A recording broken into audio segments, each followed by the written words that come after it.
Hey everybody, welcome to Hart Talks. Well, it's great to have you back with me here again today. And today I'm going to be speaking to a very special woman. And her name is Jennifer Vaughan. And she's another person living with HIV. And like me, she is telling her story. And she has done some really powerful videos. And she's not what you think of when you think of HIV. You know, if you were brought up like me, you were brought up that HIV is something that affects gay people, drug users and prostitutes and those kind of people, you know, and Jennifer isn't that. And it's great to see that she's a white middle-aged woman, single mom, 3 kids, you know, and yeah. And Jennifer's done a lot of really powerful work with women like her, because there wasn't anybody really, not to say that there isn't anybody, it's just that there wasn't anybody visible for a lot of these women, and Jennifer's been able to be a lifeline to them. We've always been saying we're going to do a video together, we're going to do a video together. We've never done a video together until now. So I've done one over on her channel, so I'll put the link to that down below. And you can find her details in the description box below. I hope you enjoy this. I hope you learn something from it. So yeah, so ladies and gentlemen, please meet Jennifer. So Jen, how long have you been positive now?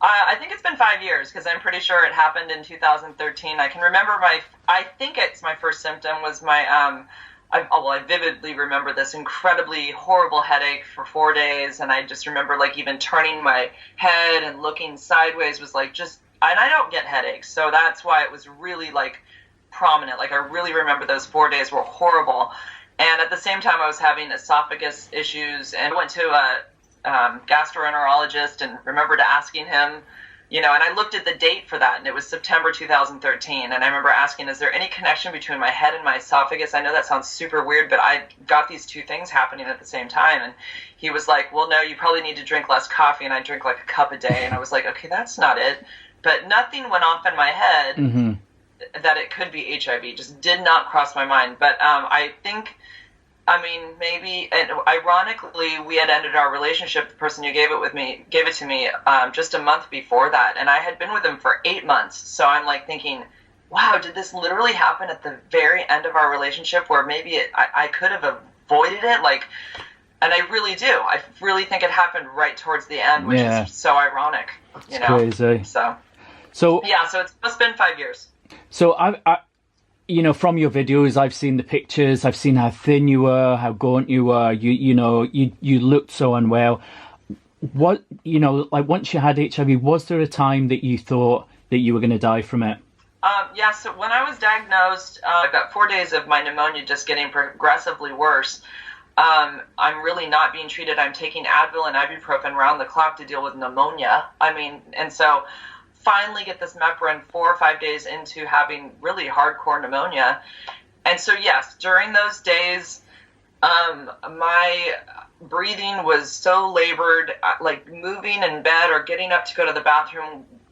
Honestly, there were moments where I didn't know if I was going to catch my breath. Like it was like my oxygen level, I finally got a monitor at home, and it was going down into the 60s when I got it to go to the bathroom, and like you need to be in the 90s, like so that if I coughed, it would take all of my breath away, and I couldn't get enough air back in at the same time, so I felt like I was suffocating. Right. And so there were moments when I went to bed, a few of those nights, where I didn't know if I was going to wake up. That sounds scary, you know. It really does. It was terrifying for my mom. She would lay there and listen to me breathing, and then my mom called my dad one morning. And my mom said that my dad, the first thing he said to her was he thought she was calling because he thought I'd died. So another question is, HIV was viewed as a disease that gay people, that prostitutes, that drug users got. You broke all those rules, those outdated rules, you know, and to me, that was an amazing thing, you know, when I found your videos, you know, how has that been, you know, for you to be that white middle-aged woman with you know, single mom with kids that has HIV, you know, how have people been about that with you? Well, you know, I did my video about 5 months after I was diagnosed. I walked around for 5 months and I didn't have one single soul that I knew that had HIV. None. I would go on YouTube and I'd find gay men, but I couldn't find any women. And so I was like, okay. And like my doctor said, there's really not a support group locally. You're going to find like basically drug addicts and homeless people. So I was like, okay, well, there's got to be some girl out there that's like me. There's got to be somewhere in the world, you know, or there's going to be somebody, if I put a video out, there'll be somebody that will recently be diagnosed, and then we can connect. And then I'll have that one girl. That's just all I wanted.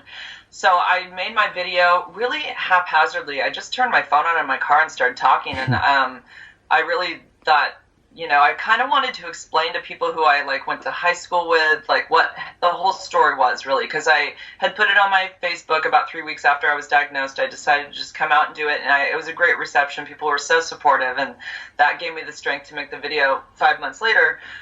So I put it out, and it started getting views. It was crazy, and I was like, and then it turned into something else, and then I did find that one person. My first person I found is in South Africa, and we just talked last night. It did make me realize that, wow, I am like, there's that person, that white female isn't out there. I mean, she's out there, but she hasn't put herself out there. Yeah. And so to be that kind of, it felt like, and I'm not saying I'm the first one, because there's a lot of people that have been out and maybe they just didn't do a YouTube video or whatever, and there's a lot of people that advocate and all that. Yeah. But it felt special, and it felt like I knew it was scary going into it, because I didn't have an army of people behind me at the time who were supporting me. It was just me alone in these videos, and I was getting some, you know, not very nice comments on top of it, and it was making me wonder, should I have done it? But at the same time, I thought, no, I need to, like, be, like, people need to know this can happen. This is crazy. Like, in my mind, it was nuts. Like, I'm telling people I have AIDS. What? Like, what? Like, this was a nutty, like, it was mind-blowing to me. Like, this should have never been in my world. You kind of touched on the next question that I was going to ask you, and it was, have you faced much stigma regarding your HIV status? Only through my YouTube channel. I haven't had anything outwardly. I mean, there could be people that say stuff, but nobody says anything directly, and I don't feel like it's affected my life in any way personally. But certainly on YouTube, I get plenty of the nasty comments. I got one this morning that said, "Bet you wished you practice safe sex. Should've, could've, would've. The cure for HIV is really simple. I'll tell you, everybody, the cure. Stop fucking spreading it. The last person with it dies. HIV is gone. Don't shoot up drugs. Don't have unprotected sex. Matter of fact, if you have HIV, don't have sex with anybody ever. Sacrifice a little for the greater good." That was what I got this morning. So I get comments like that all the time. You know, like, you're just basically useless piece of garbage now because you weren't careful, and, you know, this is how you should be. You should just basically lock yourself up and go die somewhere. That's crazy, so I isn't deal it? with that. And I know it's just ignorance and stigma. I don't take it personally. You know, I know there's 40 million people in the world living with this. I'm not alone. So, you know, it's okay. It's crazy, crazy. How do you feel about being looked at as an advocate, as an activist for HIV? You know, somebody said that to me recently, and I was like, I'm not an activist. I'm like, I'm just me. But you know, I suppose we are, you know, and how do you feel about that? I'm honored. I always say I am blessed. This has been a crazy road. It's obviously no one wants HIV, but I feel so lucky to be in this position, to be comfortable to talk about it and help people and do whatever I can. So I feel totally honored. I think I feel lucky. How weird is that? I mean, it's a weird thing to say. I feel lucky that I have HIV, but I feel lucky that I could be in this place to help people. It's awesome. I'm freaking I'm lucky. Yeah. Jen's got 3 kids, Owen, Joey and Ryan. I just wondered if the kids faced any kind of, you know, hassle at school, or any, you know, anybody seen stuff on the internet, you know, that they've had any grief about. I'm laughing only because not discrimination at all, but my 14-year-old has friends that want to follow me on YouTube, and that drives her crazy. Like, that's the only problem, is my mom is on social media, and it's freaking weird. Like, that's literally the weirdest part of it. But other than that, there has been nothing. And I'm like, I mean, it's not like Owen has a friend come over and I tell the mom, well, hi, I'm Jennifer and I'm HIV positive. Like, I don't, you know, but people know. I mean, I work with the school district, and so there's a lot of you know, people that know because they just know because I'm around and I'm open about it, obviously, but it's not like I advertise. But I have had nothing that I'm aware of. They've had nothing that they're aware of. And they're really, really, they just went along with the ride. I mean, we had to. There was no choice. So they all knew when I got it. I didn't hide anything from them. There was no reason to. And like I said, those letters in our house are not taboo. We say HIV very openly. We poke fun at it. We do. We have to. Mm-hmm. It's here. It's like, what are we going to do about it? Yeah. So, you know, if I take a bite of Joey's food, she'll say, don't eat my food. And I say, why? You think I'm going to give you HIV? You know, I mean, we joke about it. It's like, and it's no disrespect to anybody with HIV or AIDS or anything, but we have to do what we have to do because it's here. We're not going to ignore it, and we're not going to treat it like this big monster. Yeah, you have to deal with it. You have to deal with it in your way, don't you? Yeah, totally. And we do.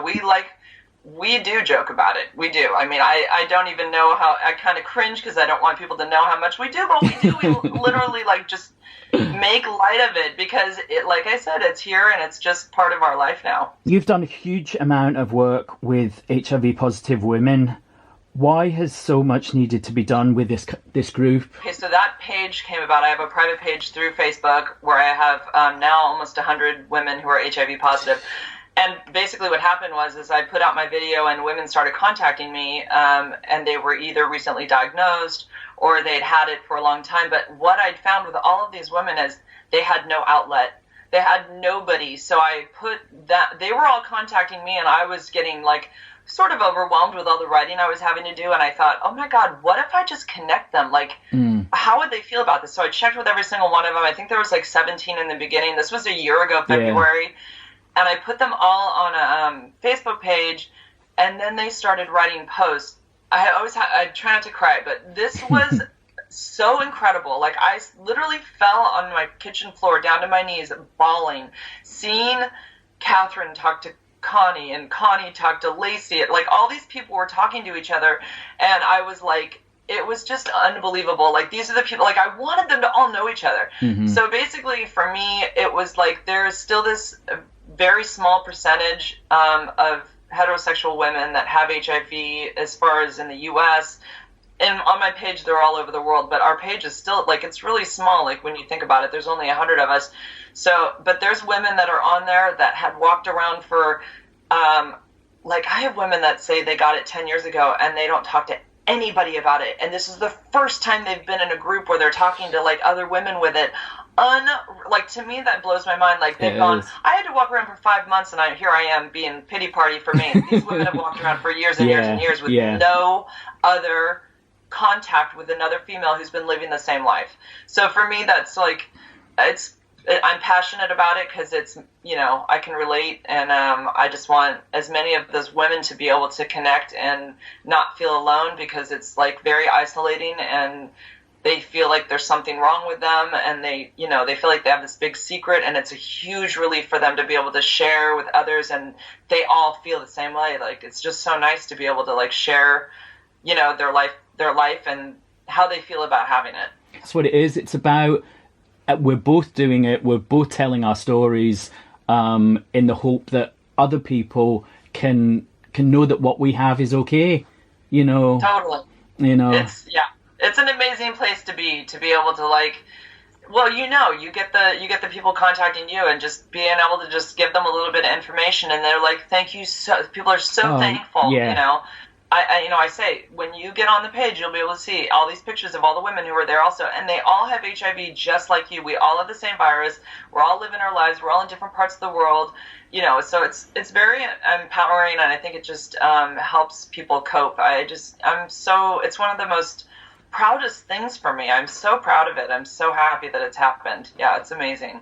I live near Santa Cruz, California, which is about an hour south of San Francisco. I'm along the coast, and I live in Watsonville, but I'm kind of in the midway in the state of California. I've lived here all my life, and I love it here. Please remember to like, share, comment and subscribe. The usual stuff. Remember to hit that subscribe button. I'm still trying to get my subscribers up.